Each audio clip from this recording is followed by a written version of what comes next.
అందరికీ నమస్కారం. ఇప్పుడే టామ్ క్రూజ్ నటించిన the mission impossible final reckoning cinema చూడడం జరిగింది. సినిమా ఎలా ఉందో చెప్పబోయే ముందు please like, share and subscribe the channel. Tom Cruise నటించిన mission impossible the final reckoning cinema కథ విషయానికి వస్తే, LTT అనే సిస్టమ్ 9 అణ్వాయుధాలు ఉన్న దేశాల మీద అటాక్ చేసి అణుబాంబులను పేల్చి ప్రపంచాన్ని సర్వనాశనం చేయాలా అని అనుకుంటుంది. దానిని హీరో ఏ విధంగా సేవ్ చేశాడే అనేది కథాంశం. ఇప్పటికే 7 సిరీస్లు సక్సెస్ అయిన తర్వాత 8వ సిరీస్ గా వచ్చిన మూవీ ఇది కూడా సినిమా అయితే బాగానే ఉంది. ఓవరాల్ గా కథ కూడా కొంచెం డిఫరెంట్ గా ఉంది. LTT నుండి మానవుల్ని సేవ్ చేయాలా అని టామ్ క్రూజ్ వాళ్ళ టీమ్ మెంబర్స్ ని, జైల్లో ఉన్న వాళ్ళందరినీ బయటికి తీసుకురావడం, ఆ టీమ్ మెంబర్స్ అందరూ కలిసి, అందులో లూథర్ అనే ఒక అతను ఉంటాడు, అతని దగ్గర ఒక పెండేవ్ లాంటి మిషన్ ఉంటుంది. ఆ మిషన్ ను ఒక విలన్ తీసుకొని తర్వాత అతను ఉండే ప్లేస్ లో బాంబు పెడతాడు. ఆ బాంబు ఎట్లా అంటే ఎటువంటి విధంగా కట్ చేసినా, ఏ విధంగా అయినా సరే టైం అయిపోయినా బ్లాస్ట్ అయ్యేటట్టు పెట్టాడు. అది చాలా కొత్తదనంగా ఉంటుంది. పెండేవ్ లాంటి మిషన్ తీసుకొని అతను వెళ్ళిపోయేటప్పుడు అతన్ని ఒక రూమ్ లో పెట్టేసి బంధించి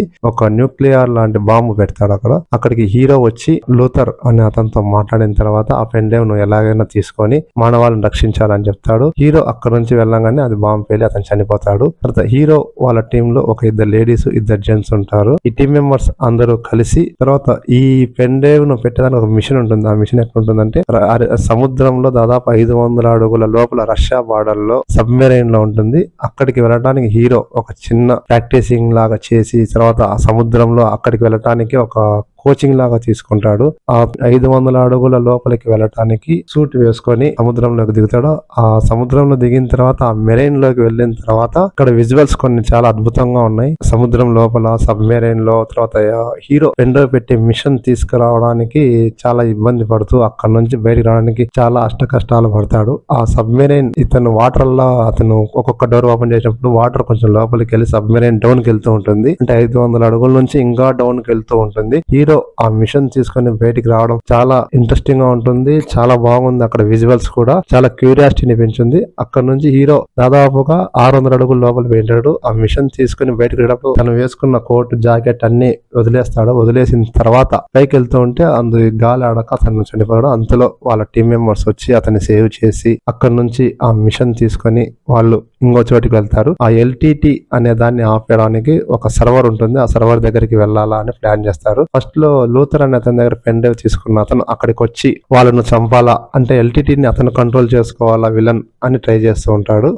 వీళ్ళందరూ అక్కడికి వెళ్ళిన తర్వాత అక్కడ బాంబు పెట్టి విలన్ అక్కడ నుంచి వెళ్ళిపోతాడు. హీరో అక్కడ నుంచి విలన్ ను వెంటాడుతూ వెళ్తాడు. టీం మెంబర్స్ అందరూ అక్కడ ఉండి ఆ బాంబును స్టాప్ చేయాలని ప్రయత్నించడం, తర్వాత ఆ సర్వర్ రూమ్ లోకి వెళ్ళి TT అనే మిషన్ ఇంకొకటి పెన్ డ్రైవ్ లాగా ఇంకొక మిషన్ ఉంటుంది, దాంట్లోకి కాపీ చేసుకోవాలి. అదేంటంటే ఒక ఫ్రాక్షన్ ఆఫ్ సెకండ్ అంటే 100 మిల్లీ సెకండ్స్ లో అది లైట్ వెలుగుతుంది. లైట్ వెళ్ళగానే అది తీసేస్తే ఆ LTT అనే మిషన్ ఆ పెన్ డ్రైవ్ లోకి వెళ్ళి సేవ్ అయిపోతుంది. ఆ విధంగా ప్లాన్ చేస్తేనే ఆ మిషన్ ఆగుతుంది. లేదంటే గన 9 దేశాల మీద అణ్వాయుధాలు పడి ప్రపంచం మొత్తం అల్లకల్లోలం అయిపోతుంది. దీన్ని చాలా క్యూరియాసిటీగా తీశాడు. ఈ క్లైమాక్స్ లో కూడా చాలా బాగుంటుంది. తర్వాత హీరో US ప్రెసిడెంట్ ని కలిసినప్పుడు US ప్రెసిడెంట్ కి మాట ఇస్తాడు, నేను ఎలాగైనా దీన్ని ఆపుతానంటే నువ్వు చేయగలవా లేదా అని. తర్వాత US ప్రెసిడెంట్ తో ఉన్న టీమ్ మెంబర్స్ కూడా అతనిపై డౌట్ పడతాడు. కానీ హీరో వీటన్నింటినీ చేసి సబ్మెరైన్ లోకి వెళ్ళి ఆ మిషన్ తీసుకుని వచ్చి అక్కడ నుంచి విలన్ దగ్గర ఉన్నటువంటి ఆ పెన్ డ్రైవ్ తీసుకునే దానికి చివర్లో ఫైటింగ్ ఉంటుంది. ఆ ఫ్లైట్ చేసింగ్ చాలా బాగుంటుంది. విజువల్ కూడా చాలా బాగుంది. సినిమా అయితే కొంచెం పర్వాలేదు అనిపించింది. అక్కడక్కడ కొన్ని సీన్స్ ఊపిరి బిగబెట్టుకునే విధంగా ఉంటాయి. సబ్మెరైన్ లోకి వెళ్ళేది, తర్వాత క్లైమాక్స్ లో ఆ బాంబు పేలేది, తర్వాత ఆ ఫ్లైట్ లో ఫైటింగ్ చేసే 2 ఫ్లైట్లు, హీరో ఒక ఫ్లైట్, విలన్ ఒక ఫ్లైట్. ఇక్కడ చాలా బాగా ఇంట్రెస్టింగ్ గా తీశారు. అక్కడ హీరో విలన్ దగ్గర ఉన్నటువంటి పెన్ డ్రైవ్ లాంటి మిషన్ తీసుకొని సబ్మెరైన్ లో తీసుకున్న ఆ మిషన్ లోకి ఇన్సర్ట్ చేయాలా. అది మాత్రం చాలా ఇంట్రెస్టింగ్ గా తీశారు. చాలా విజువల్స్ బాగున్నాయి. అదైతే ఒక డిఫరెంట్ టైప్ ఆఫ్ ఎక్స్పీరియన్స్ గా ఉంది. అంటే ఊపిరి బిగబెట్టుకునేటట్టుగా ఉంది సినిమా అయితే. ఆ కొన్ని సీన్స్ సినిమా అయితే ఓవరాల్ పర్వాలేదు. కథ కూడా కొంచెం డిఫరెంట్ గా ఉంటుంది. క్లైమాక్స్ లో అయితే ఒక అతను వాళ్ళ టీం మెంబర్స్ చనిపోతూ ఉంటే ఆ టీం మెంబర్స్ చనిపోయి అతన్ని మెయిన్ ఆ సర్వర్ లో నుంచి ఆ LTT అనే మిషన్ పెన్ డ్రైవ్ లోకి ఎలా కాపీ చేయాలా అనేది చాలా ఇంట్రెస్టింగ్ గా చెప్పారు. అతనికి ఆల్రెడీ బుల్లెట్ తగిలి ఉంటుంది ఆ బాంబ్ బ్లాస్ట్ లో. ఇవన్నీ చాలా బాగా తీశారు. సినిమా అయితే పర్వాలేదు. డెఫినెట్ గా ప్రతి ఒక్కరు ఎంజాయ్ చేస్తారు అని ఆశిస్తున్నాను. Thanks for watching. సబ్స్క్రైబ్ చేయడం మర్చిపోకండి.